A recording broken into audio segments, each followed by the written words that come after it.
everyone and welcome back to my channel. I hope you're all doing really well. In today's video I wanted to share with you my top 10 beauty tips and tricks, hacks, whatever you would like to call them. These are 10 things that I have learnt that I wish my younger self knew. It would have saved me an awful lot of beauty mistakes.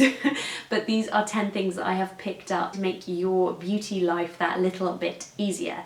So these are things that I have learnt throughout working as a makeup artist, through learning from different makeup artists, reading lots of beauty books, watching too many beauty videos, and just being generally a little bit too obsessed with beauty. So, and I should definitely add, making an awful lot of mistakes myself.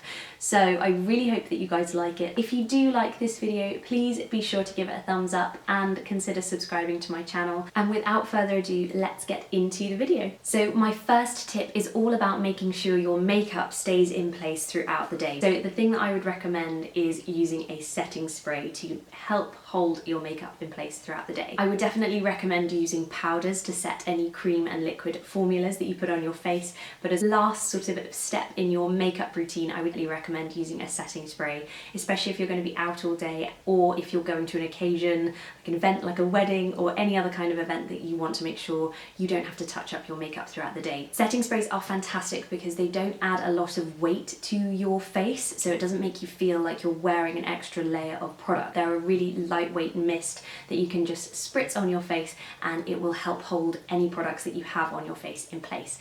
I wouldn't recommend a hack that I saw going around, which is to spray hairspray on your face. Please don't do that. Setting sprays are so fantastic at the job that they have been created to do.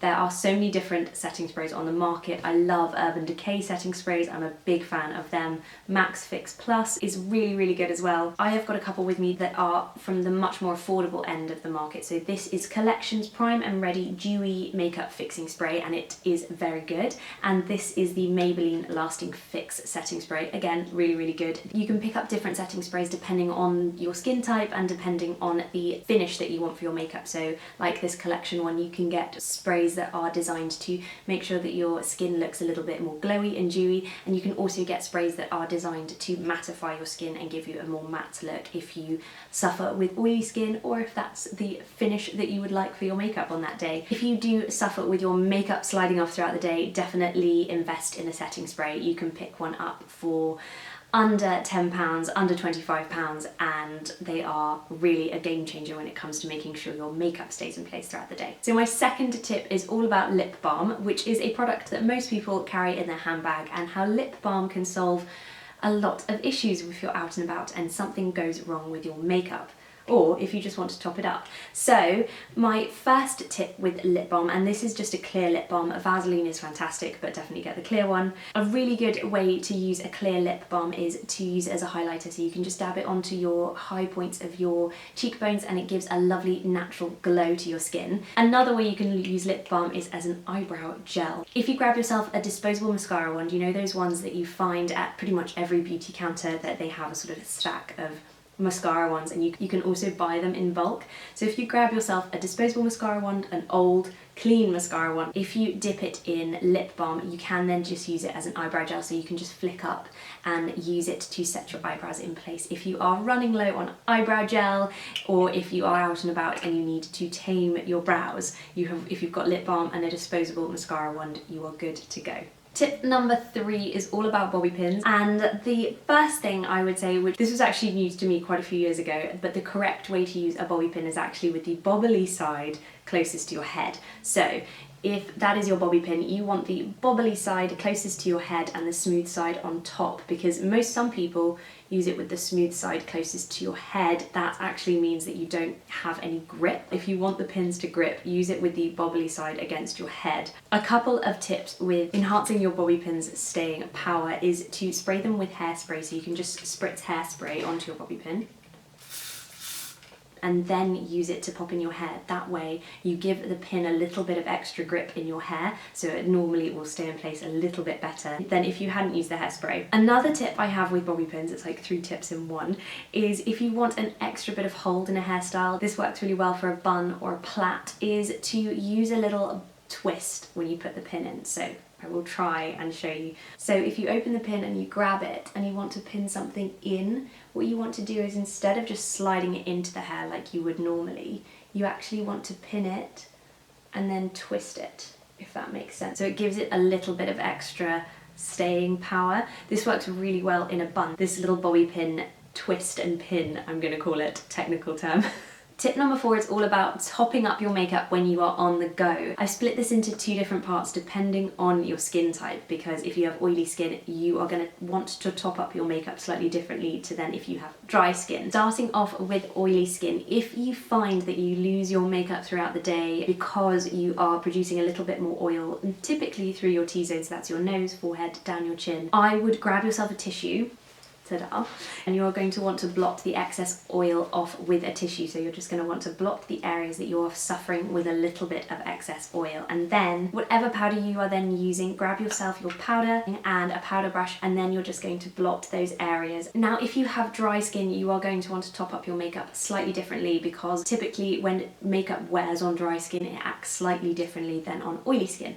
So one thing I would suggest is investing in a hydrating spray. And when I say investing, I don't mean really splashing the cash. You can pick up really affordable ones from different brands. The Revolution hydrating spray is fantastic. I am loving this one from Pixi. This is the Pixi Rose Glow Mist. Rose is brilliant at calming the skin, so that is why I really like it. And also this one is very natural, it's got lots of natural products in it.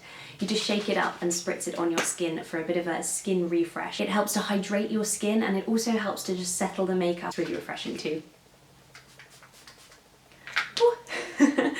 Once you have let that hydrating spray dry on your face, you can then go in with a little bit of powder if you feel that you need it. I find using those hydrating sprays fantastic on dry skin, because not only does it help to hydrate your skin, which is probably what's causing the issues with your makeup on top of your dry skin, but it also just helps to make sure your makeup looks a little bit more refreshed, so it looks like you have just popped it on. Tip number 5 is all about lipstick and making sure your lipstick lasts. And there are a couple of things that you want to do when it comes to increasing the staying power of your lipstick. First thing you want to do is to make sure you are using a lip pencil. The formulation of a lip pencil is typically drier than a lipstick, therefore it holds on your lip for a much longer period of time than a lipstick does. So by using it underneath a lipstick also helps to increase the staying power of your lipstick, which is what we're here for. Pro Longwear Lip Pencil. This is the colour In Control, it's one of my favourites. And you are just going to want to use this as a base. You just want to line your lip and then take the lip pencil all over your lips. You can then go in with whatever lip colour you're using. This is a NARS Satin lip pencil. So then go in over the top with your lipstick. Blotting is key to this, so it just takes off any excess. Clean tissue. Just blot any excess off. And then my second tip, so you have used a lip pencil to increase the staying power of your lipstick. You then want to increase it even more by powdering your lips. So I learned this trick when I was doing makeup for weddings, and it works really well for any occasion that you want your lipstick to last. And of course, a wedding is definitely one of those occasions when you want your lipstick to stay in place. So what you want to do is grab yourself a tissue, ta-da, and then take your tissue, and you're actually going to want to split that tissue into 2 parts. So you want the thinnest possible bit of tissue. So just split it into 2. So it's really, really thin. And then it does look a bit funny. So what you're going to want to do is take a powder brush loaded with translucent powder, hold the tissue over your lips, and then you're going to powder your lips. So, like so. What that does is the powder works just as it works when you pop it on the top of cream products, cream or liquid products that you've used on your skin. It's going to help hold your lipstick in place for as long as possible. And then if you are looking to make sure it lasts for even longer, top up with a setting spray. Sticking with the lipstick theme, my 6th tip is making sure you don't get lipstick on the rim of your glass, which is definitely a problem when you are wearing a bolder lipstick colour. A really easy trick to do before you leave the house is just take a clean finger, use it to take off the inner rim of your lipstick so it then doesn't end up on the glass that you use, like so.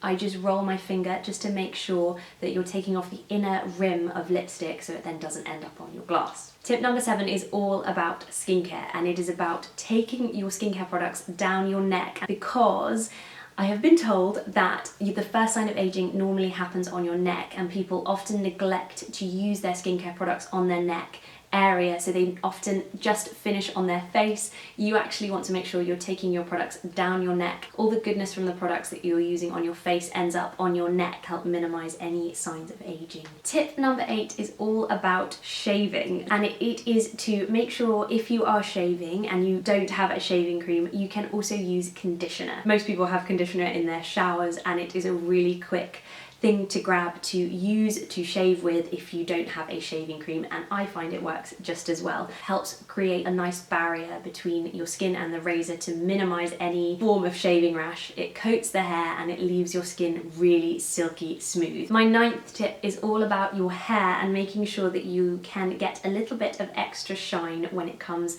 to your hair. And it's a really simple tip, and it is just to rinse your hair. So once you have washed out all of the product, the last step in the shower, you want to try and rinse your hair with cold water, as cold as you can handle. When you do rinse it with cold water, what happens is the cold water helps to seal the hair cuticle. That means that it lies flat, and when it lies flat, it helps to reflect light, which makes it look shinier. So it's a little bit of a scientific reason, but it works really well. Basically, just rinse your hair in cold water and it typically ends up looking shinier. Obviously, this is no substitution for having a really good diet full of healthy fats. If you want a little bit of an extra boost, I would recommend just rinsing your hair in cold water just to try and bring out a little bit more shine. Tip number 10, the final tip, is all about mascara. I have had it in the past, definitely, where you get a mascara and no matter how good it is, often on the wand it's got too much product and then you put it straight onto your lashes and it clumps and it just doesn't look that great. So what I would say is, no matter how good the mascara, when you take it out, and this is one of my favourites, this is Too Faced's Better Than Sex, I would always take out your mascara, especially when they are new. This is often something I would do if you have a new mascara until it's been used, but I often just do it as a habit, really. Once you have got a new mascara, often there's excess on the tip of the mascara one, so just take that off. But you're going to want to take off the excess mascara on the rim of the mascara pot. So all I do is I just run it down the rim of the mascara pot, and that helps to just take off any excess before you then go on and coat your lashes, because it's very difficult to take off excess mascara once it's on. Speaking of clumping, there is a really good trick if you do end up with clumpy mascara, or if you just like a little bit more of a fluttery lash look, and it is to go back to my trusty clean mascara wand.